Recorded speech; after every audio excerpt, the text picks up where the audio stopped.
It's currently nearing the end of night 4, with the sun slowly starting to rise after a very long tribal council for Kunjin. Nobody is able to sleep because of how intense the result of tribal council was. Clever, Nicola, and Kiana talk about the events that went down. Clever isn't sure why they got 4 votes. Kiana asks them if they know why Divin also got votes, and Nicola admits the two of them voted him as a split initially. Kiana says she voted Ashley both votes, but of course, she's hiding the real truth of switching her vote last minute to Clever in the re-vote. At this point, Kiana claims Divin is to blame for this big split in the tribe because he created so much confusion. Telly, Sam, and Divin chat as they try to wrap their heads around what went down. Telly admits she voted Ashley, and Divin claims he switched his vote back onto Clever because he thought Clever was going to get more votes in the end. Sam tells Divin he's an idiot because he caused the rock draw, and now Ashley remains in the game very skeptical of them.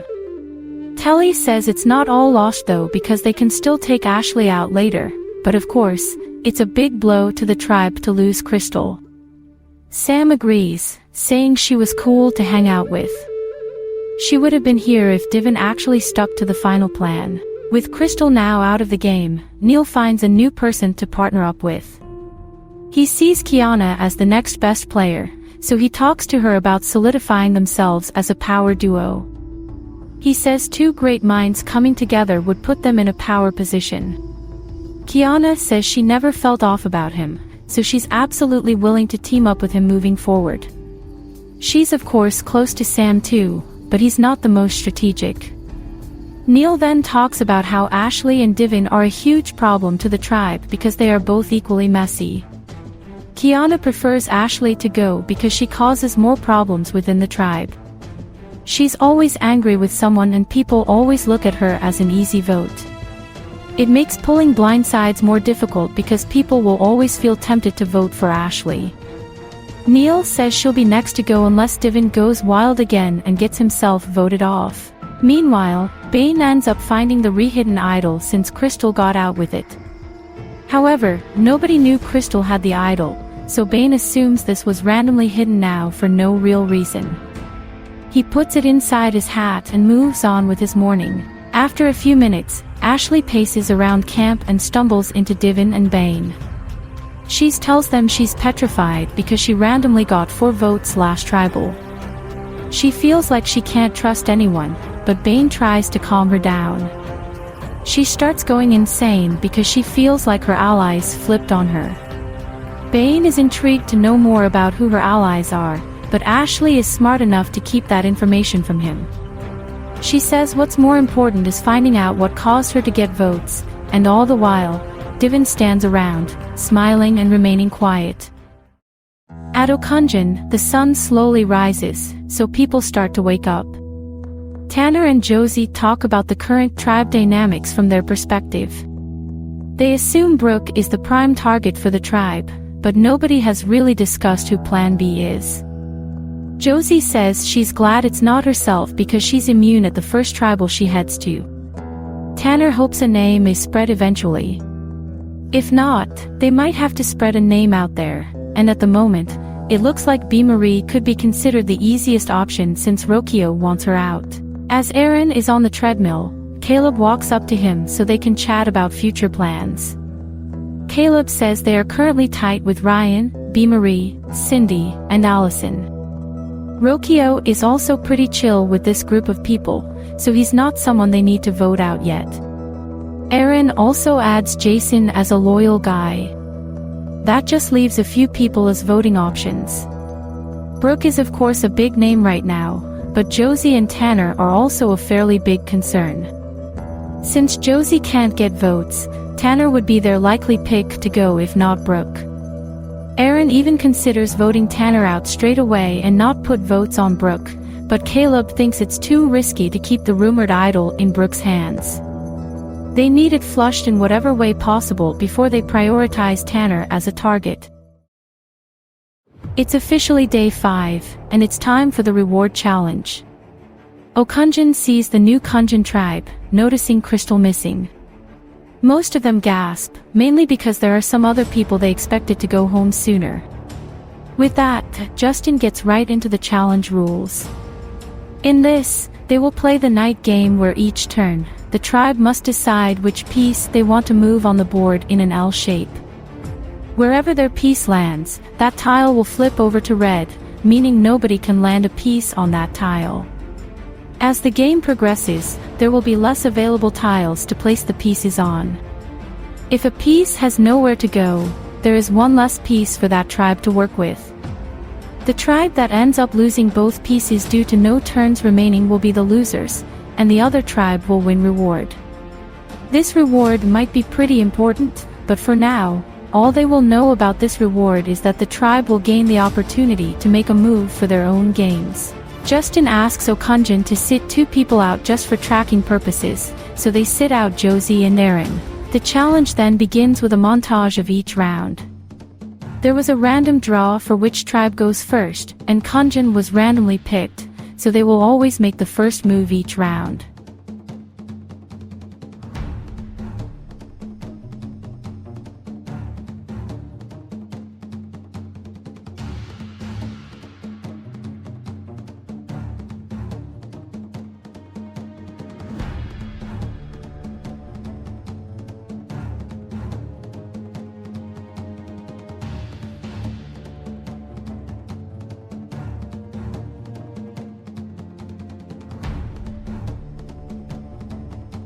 At this point, both tribes lose their first piece at the same time, meaning they only remain with one piece to work with.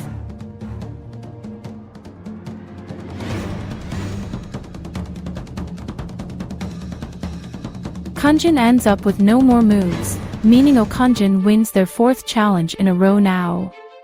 That makes Kunjin extremely disappointed as they can never taste victory. Justin gets Okunjin to stand together on their mat so he can explain the reward. This reward is special, because one person will have the opportunity to mutiny, meaning they will switch their tribe to become an official member of Kunjin. If nobody wants to go, they can instead steal a member from Kunjin onto their tribe. Justin then gives them 10 seconds, and the first person to speak up will swap over. In an instant, Caleb says he will go to Kunjin, shocking his whole tribe. Some people on Kunjin smile as they now gain a stronger member for challenges. Caleb starts to make his way onto the other tribe, his tribe still extremely confused by his decision. However, Justin then reveals another part to this. Caleb will now pick one person from his old tribe to join him on Kunjin. He instantly says B. Marie's name without hesitation, and she feels upset on the inside. She says goodbye to her tribe and starts making her way to Kunjin. As she goes there, Rokio whispers to Josie and Tanner about how strange that move was for Caleb. Caleb and B. Marie are now official Kunjin members, meaning there are now 11 of them while Okunjin are down to 9. With that, both tribes head back to camp. On Kunjin, everyone sits around the lit fire, listening to B. Marie and Caleb introduce themselves. After a brief introduction, some hard-hitting questions come their way, mainly towards Caleb. Clever begins, asking why he decided to mutiny with B. Marie, so Caleb claims it was simply just very difficult to read what was going on with their old tribe. He says Josie and Aaron got immunity from the survivor's shop, meaning that's already 2 less people on the chopping block if they were to go to tribal council. Plus, there are 4 people from season 3 on that tribe, so it's possible they would team up. B. Marie side-eyes Caleb the whole time as she has no clue what Caleb is doing at this point. Kiana eventually chimes in, asking him why he chose to take B. Marie with him. He says that her and Rokio would have had problems together because Rokio always talked about wanting revenge. B. Marie's eyes light up, unaware that Rokio said those things. She remains quiet though, letting Caleb control the conversation. Caleb continues, stating that by removing himself and B. Marie, it'll hopefully spread the word to everyone else that Ryan, Jason, Aaron, and Josie are a dangerous threat in the game. Divin feels uncomfortable though and expresses that he feels targeted as well now since he's from season 3. Even Kiana is part of the season 3 cast, so Divin wonders if that means Caleb will target them. However, Caleb says no because they haven't even had conversations with those four. Those four linked up together day one, which is how he started to suss them out. B-Marie tries to end this questionnaire by claiming she's happy to meet everyone and hopes things can work out now that the tribe has 11 people again. Afterwards, Kiana and Telly chat on the side. Kiana doesn't know how to feel about Caleb after such a big claim during the discussion.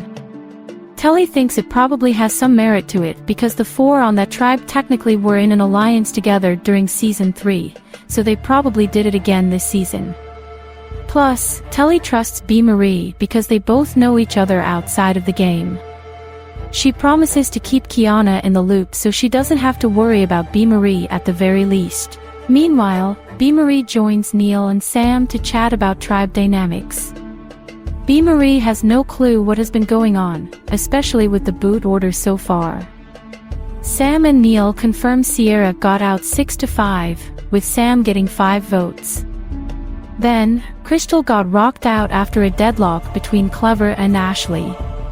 At this point, Ashley seems to be the next one to go, but after last tribal, anything is possible. B-Marie is amazed by the craziness that went down, so she tells them if they need a number to pull off any sort of move, they have her. Ashley and Divin chat, Ashley still unaware who led the votes on her last tribal. Divin acts friendly with Ashley, claiming he really thought the Clever plan would go through. Ashley thinks it only makes sense that the two of them, Kiana and Sam, stuck to the plan. Everyone else voted the two of them. Divin is curious why he got voted too, making him think there was a failed split vote. Either way, the two of them agree they actually need to stick together because they've identified they could be on the bottom at this point. Ashley says she wouldn't be surprised if the other side expected Kiana to vote with them since she seems to be playing all sides of the tribe. It's making her look more and more sketchy as each day passes. Divin doesn't comment on that and tells Ashley to keep investigating and to figure out who they should attack next. At the fire, Telly sits next to Caleb to chat. She tries to keep her voice low so nobody else can hear her. She tells Caleb she really wants to work with him and B-Marie if the two of them are working together already. Caleb nods in response. She then continues by claiming she's already close to B-Marie outside of the game, so she already trusts her enough to vote with her moving forward. Caleb smiles and tells her they will stay in touch. He definitely wants to know who is working with who on this tribe since he's still very new here. With B-Marie continuing to get to know people, she also tries to pry information regarding the tribe. For the most part, she continues to hear Ashley's name as the prime target. However, Kiana is someone who doesn't necessarily think Ashley should go right now. During a chat with Clever, she asks them about how much they feel like they can trust Caleb and B-Marie right now, and Clever shrugs, saying that they only really trust their own alliance right now. Kiana squints though and asks what Clever means by their own alliance since they haven't necessarily made one yet. Clever then realizes they slipped up a bit, but tries to make it seem like they meant to say B-Marie and Caleb's alliance. Kiana again doesn't understand because Clever said they trust said alliance, so it doesn't make sense if it's Caleb and B-Marie they are talking about. Clever apologizes and says the game is just getting to their head right now so they can't think straight. Kiana silently nods and says they should probably regroup with the rest to see what people think about the newcomers. On Okunjin, Josie, Tanner, and Cindy laugh together as they wrap their heads around Caleb's decision to mutiny. Cindy calls the move dumb because it was completely pointless. Tanner starts to think Caleb is playing the game too hard, probably swapping over to see Bane and Nicola and potentially to build new relationships on Kunjin. Josie feels like Rokio was right about meeting B-Marie out as soon as possible. She's clearly close with a handful of people. It surprised a lot of people that Caleb picked B-Marie to join him. Meanwhile, Aaron, Jason, and Brooke read for a bit to study for future trivia challenges. With Caleb's mutiny in his mind, Aaron asks Jason and Brooke for their thoughts on his decision to switch tribes. Brooke says she doesn't really understand because she thought Caleb was the main leader of the tribe. Jason feels like it was paranoia that got to him. He may have thought he was in trouble, but Brooke doesn't think so because nobody said his name yet. Aaron starts to think that Caleb is building a new army on that tribe. Seeing that he took B-Marie with him, it's likely those two are tight. He thinks it might be worth it to take out a potential number to Caleb's game at the first tribal they go to in order to show him he's not really in that much control over the game. Jason smiles, saying it would be epic if they could pull off a wild blindside on someone he's close to. As the day goes on, people still feel skeptical about Caleb's decision to mutiny, but for the most part, people still think Brooke is the prime target on this tribe. However, a few hours later, Aaron starts to spread the word to Ryan and Allison that he wants to make a move rather than take Brooke out. Allison and Ryan listen as Aaron explains the plan. He thinks Caleb is the kingpin who tried to manipulate everyone into voting Brooke as a united tribe so that everyone would trust Caleb. Then, Caleb could pick off whoever was outside his main group of allies. Ryan finishes Aaron's train of thought by stating they could instead take out someone close to Caleb rather than vote Brooke out. Allison has a better idea though, claiming they can flush Brooke's idol by telling her to play it, but they can order her to vote out whoever they want out. Aaron then says Cindy is the best person to blindside. Not only would it weaken Caleb, but it would send him a message that they aren't here to play his little game. Ryan and Allison laugh at how evil this seems, but they are both ready to make this move because they feel like Caleb needs to be knocked down. It's night 5, and back at Kunjin, some people hang out by the fire, and Bane suddenly has the idea to balance some people's water bottles above the fire to show off his balancing skills.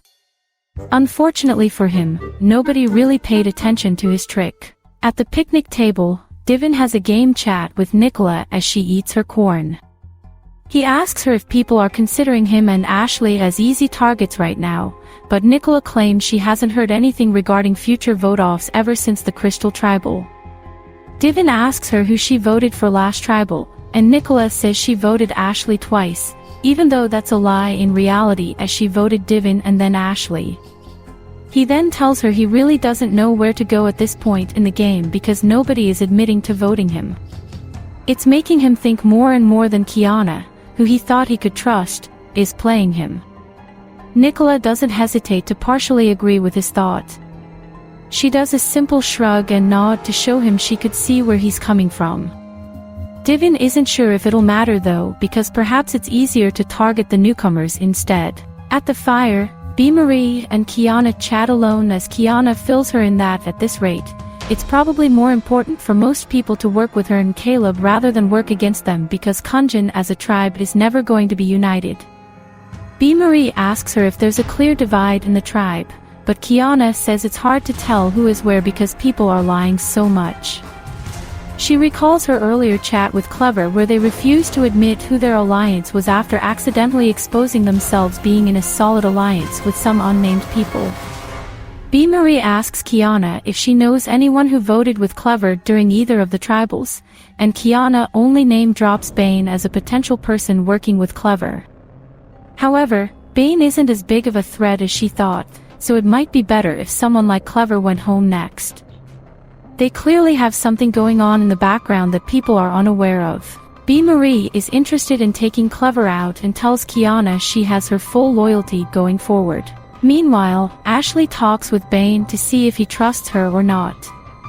Bane tells her he of course trusts her, but in reality, he knows Ashley is one of the next people to likely go home. She tells him they have to band together against Kiana because she cannot trust her any further. She's playing all sides, talking to multiple groups of people constantly. Ashley claims she knows who voted for Clever last vote. It was her, Divin, Kiana, and Sam, and everyone thought Kiana was going to vote anyone but Clever, but she had to vote Clever to keep herself covered on both sides of the vote. Bane tries to follow along but feels lost, thinking this claim is a bit over the top, but nevertheless he doesn't really care what Ashley says. Caleb and B-Marie finally find some time to chat alone after a very long day. B. Marie laughs and tells him he is crazy for taking such a big leap at the reward. He shrugs and says his decision to take them here clearly worked in their favor because everyone now knows the two of them better than the people on Okonjin, putting them in a solid position in the first swap of the season. Plus, he knew there would already be chaos on this tribe, and clearly he was right because everyone is targeting one another. B. Marie says she heard Clever's name come up, but she also knows people want Ashley and Divin gone as soon as possible too. Caleb says they should lay low a bit while also continuing their discussions with the stronger people strategically.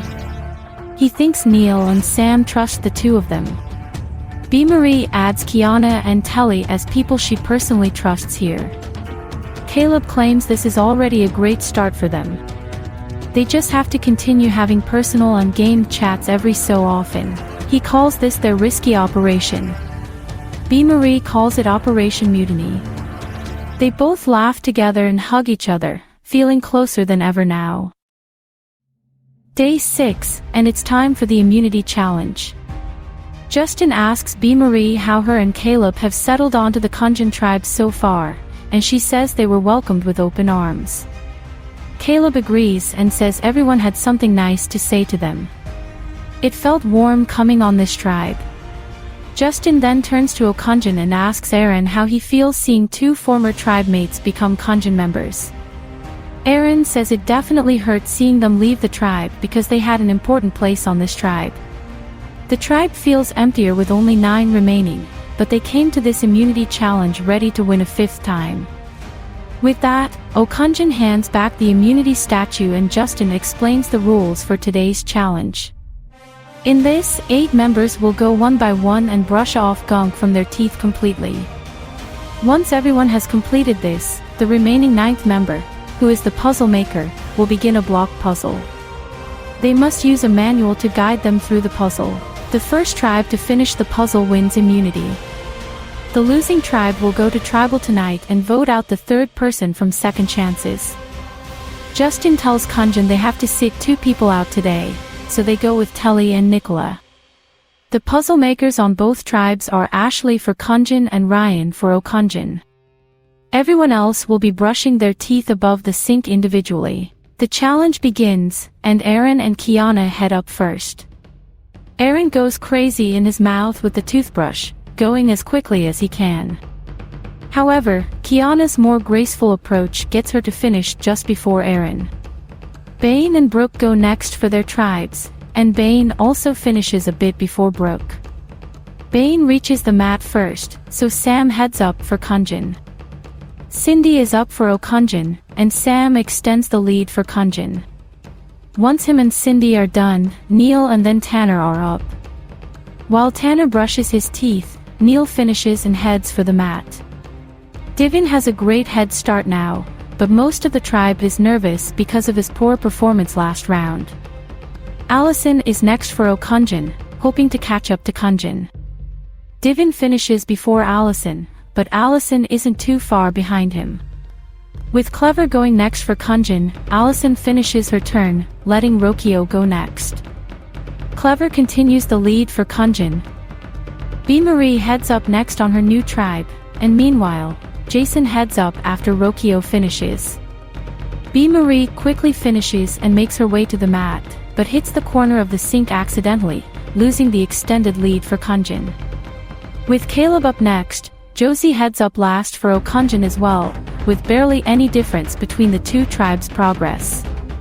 Caleb and Josie brush away and eventually reach their mats. Ashley and Ryan begin working on their puzzles, knowing this challenge will come down to this portion. Divin cheers on Ashley, but everyone tells him to stop so she can focus. Brooke overhears them and decides to shout that Ryan is doing so much better than Ashley, trying to distract Kunjin from the puzzle. It somewhat works as Ashley starts to struggle putting in her pieces, becoming frustrated at herself.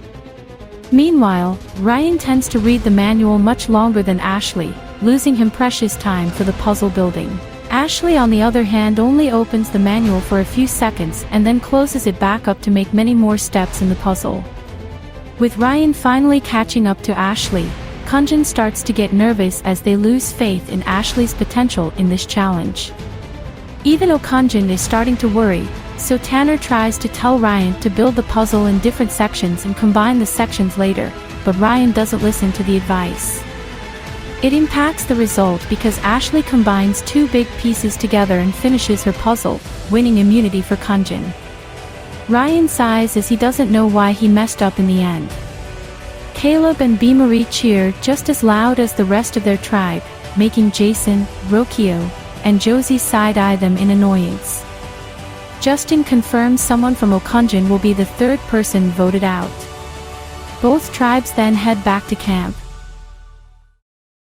At Okunjin, Tanner mocks Caleb and B-Marie celebrating after the challenge.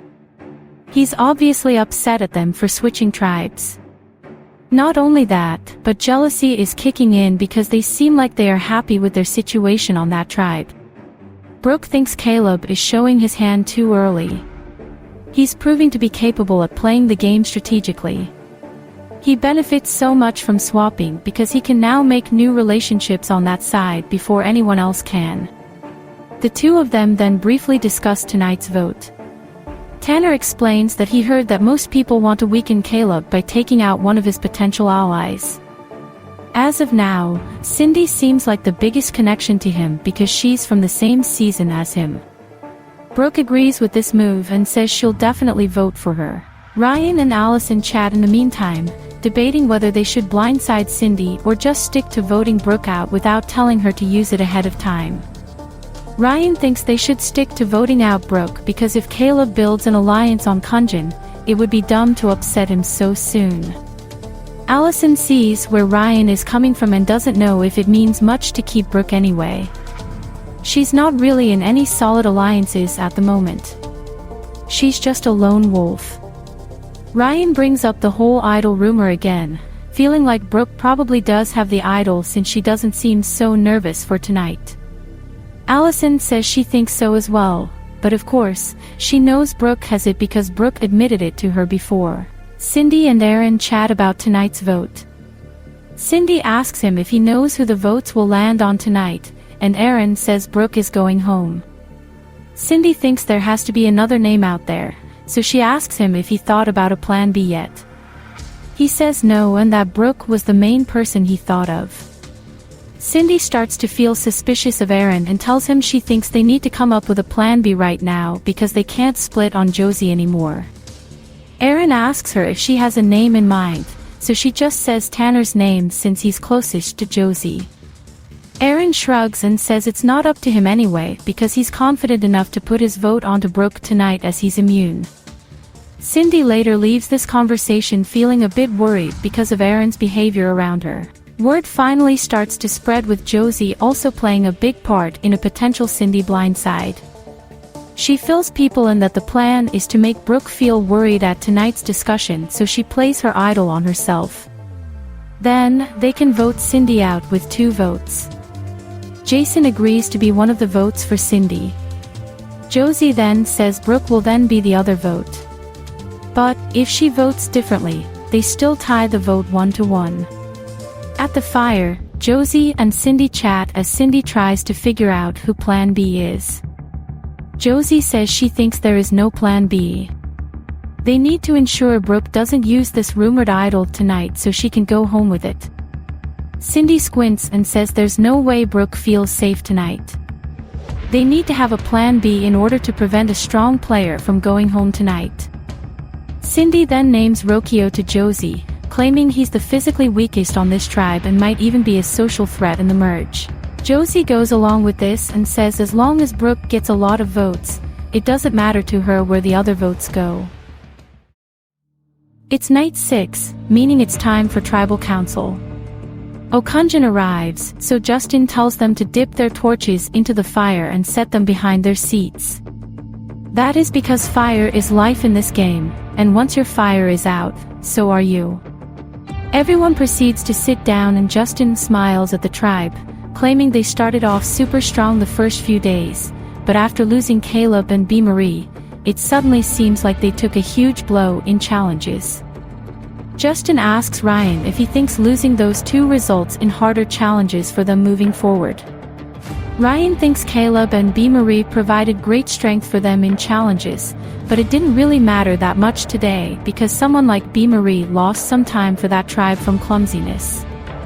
Cindy adds that this tribe lost the challenge today because of the puzzle, but she would hate to blame Ryan for it because he really came close to finishing that puzzle. Justin asks Aaron if it's fair to put the blame on Ryan tonight for the challenge loss, but Aaron says Ryan should take zero blame for it. He was only a minute off from potentially finishing the puzzle. So Justin then asks Josie how tonight's vote will be structured if it is not just based on the challenge today. Josie says it's hard to say what will happen tonight because you are never sure about what will go down at the tribe's first vote. People are going to be tested on their loyalty tonight, no doubt. Justin asks Brooke how much the vote is impacted by there being two less tribe members on the tribe and two less voting options due to Josie and Aaron having immunity tonight, and Brooke thinks it made the game harder for the 7 people left vulnerable. They went from 11 vulnerable people down to 7, which is quite a drastic change. Either the vote tonight will be super united, or there might be a power struggle. Cindy looks around, observing people's expressions. Justin turns to Cindy, asking her if she feels worried tonight. Cindy says everyone vulnerable tonight will feel a little bit nervous at the very least. She doesn't know what to think about this vote because it's hard to tell who can be fully trusted until they are tested, similarly to what Josie said. Justin then goes to Tanner, asking him if he has a fair idea of who is going home tonight. As he's being asked this, Cindy whispers to Ryan, telling him not to be frightened by her next move as she's going to whisper to Brooke to put her vote onto Rokio. Ryan nods, and as he does, Tanner responds to Justin's question, saying he has somewhat of a good idea. He just hopes the people he spoke with today told him the truth as to where they were voting. Justin asks Rokio if he also knows what might happen. As Justin asks this, Cindy whispers to Brooke's left ear. Rokio responds to Justin, telling him he's very nervous because he doesn't know what to expect. This tribe is full of alpha personalities, so they will definitely either clash or come together. Some people laugh at the alpha personality's answer, and Cindy breathes out, stressed by tonight. Justin then says they will now get to the vote, and everyone nods.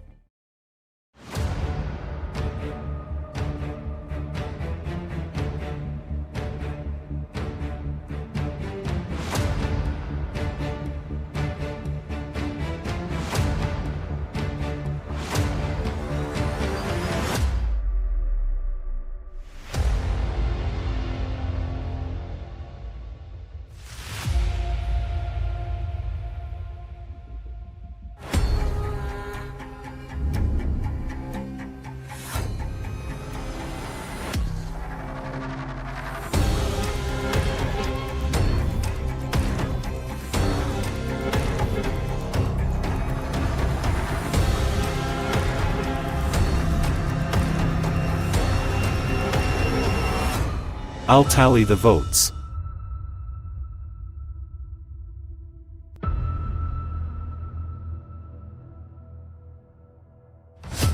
If anyone has a hidden immunity idol and they want to play it, now would be the time to do so.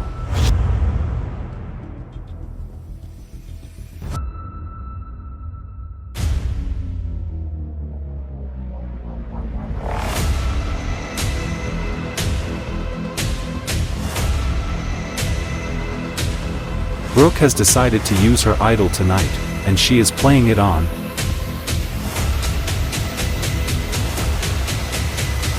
herself. Any votes for Brooke will not count. I'll read the votes. First vote. Brooke does not count. Brooke does not count. Brooke does not count. Brooke does not count. That's 4 votes Brooke, none of them count.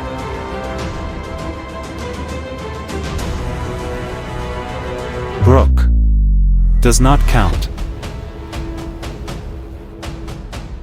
Brooke. Does not count. That's 6 votes Brooke, all do not count.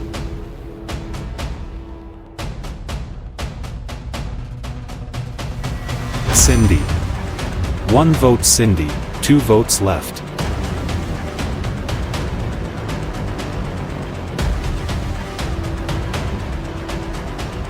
Tanner. 1 vote Cindy, 1 vote Tanner, 1 vote left.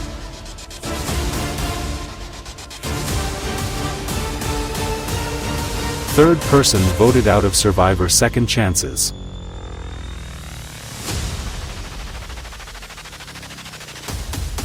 Tanner.